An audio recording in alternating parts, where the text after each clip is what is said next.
We've had Air, we've had Tetris, and now we're talking about BlackBerry, the latest thing that has been a phenomenon in your life that you probably never wondered where it came from.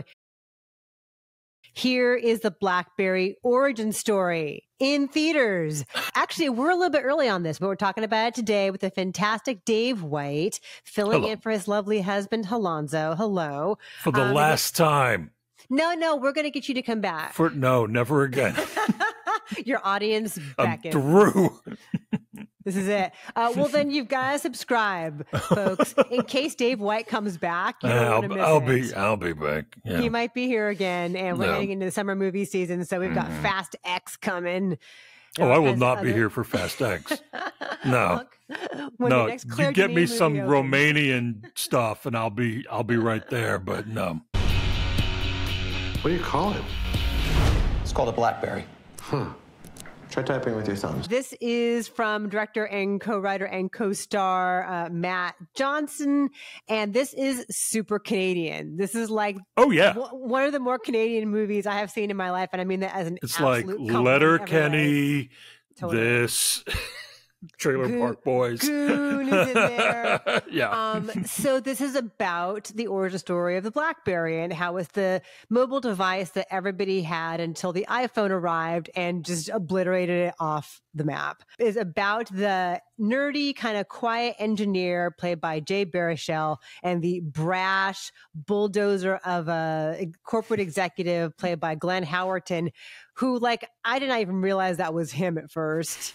He shaved his head. Oh yeah. You can see that the head has been completely, like, he went for it. He shaved the head for this. Yeah, that's caps everywhere for a month kind of thing. No, this is real. Yeah. So it's about how these two really unlikely allies came together and like shepherded this thing. And Matt Johnson plays like an amalgamation of several people. He's not, a person. This is a fictionalized version of how the BlackBerry was created. Yeah. And it's kind of like Air in that it takes you behind the scenes of the thing that you know, and it shows you how it was made. But this is like the most understated, self-deprecating, stripped down version of that kind of story. It's actually shot a lot like The Office. It's shot like surreptitiously, like across computer monitors and like through office windows and with like quick little snap zooms and pans. And it's so understated and so dry and so Canadian in its humor. And I really dug this. I think that approach really works for this because now with some perspective, we realize how the BlackBerry is a totally understated comparison to the iPhone, which can do it all, the doohickeys. But the performances are all pretty great. And I've never seen this kind of work from Glenn Howerton before. We know him best from It's Always Sunny in Philadelphia. Right. He's very funny there. But he is a Juilliard-trained actor, and I've never seen him have a chance to do this kind of dramatic performance. And I dug the way it's shot, the pacing of it, and just the bizarre highs and lows of it. And the needle drops I liked. Even that sort of in comparison to Air, where it's like kind of obvious all 80s stuff. These are songs from like mid 90s to mid 2000s, but they're not the most obvious choices. It's like the Strokes and Moby and that Elastica Connection song. And I dug it. What did you think? Well, those needle drops, I think, are fine. It's a little bit on the nose sometimes, like when you have like lyrics that are directly mirroring what's happening on screen. But that's fine. You want someone to play a monster, you get a comedy person to go in there. And that's what Glenn Howerton is doing here because he's a hideous human being. Like a Glengarry, Glen Ross level monster who, in fact, they reference Glengarry, Glen Ross in the film, sort of paving the road for like, oh, here comes this guy that we're going to show you who is voraciously greedy and incredibly mean and just screams at people all the time. Just this rage-filled performance that is also comic without being overtly so. And that's what you were saying earlier about the understatement taking place here. There is nothing showy or aggrandizing about this setting. It's, it's mostly set in a strip mall, and and it is the opposite of something like The Social Network, which you'll probably draw most of its comparisons to, because a film like The Social Network, and it's an entirely different movie, but there's a romantic quality to something like The Social Network, even though Fincher is in many ways taking Zuckerberg to task for for everything. And this film is very sympathetic to the creators of this device and made me feel for them and made me interested in an object I never owned and I didn't either. Never had any interest in. Yeah. And I also resist films that are, businessmen doing business, and aren't they, cool? This one flips that on its head. And it's flipping it on its head in a very real way early on when I don't know the character's name, but Howerton, Jim comes in with a woman who's going to do payroll.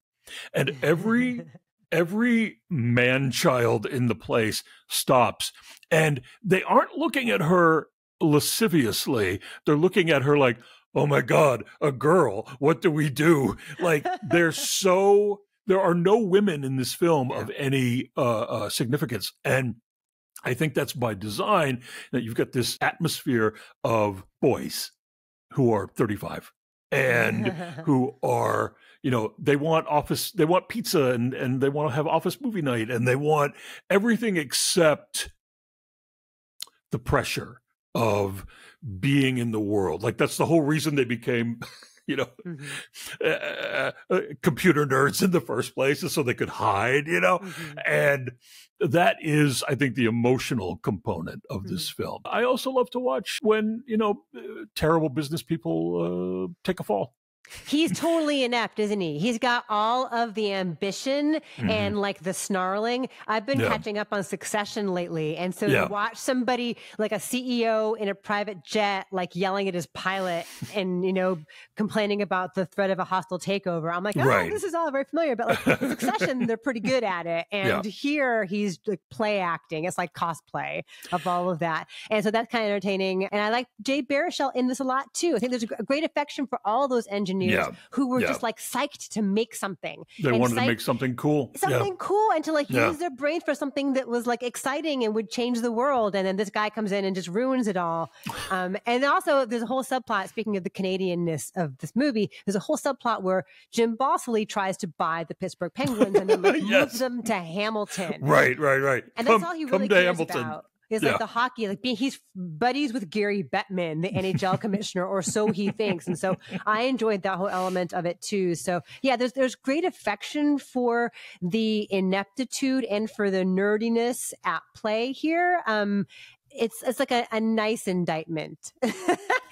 Yeah. And I appreciate, as you were talking about earlier, I appreciate the filmmaking style in that you were saying it was like The Office. It's this very mockumentary style filmmaking with camera work that is super jumpy and is always up the nose of every person on the screen when it wants you to know what that person is doing in that moment. So yeah, I appreciate it on a film level, on a filmmaking level. I appreciated it on a human level.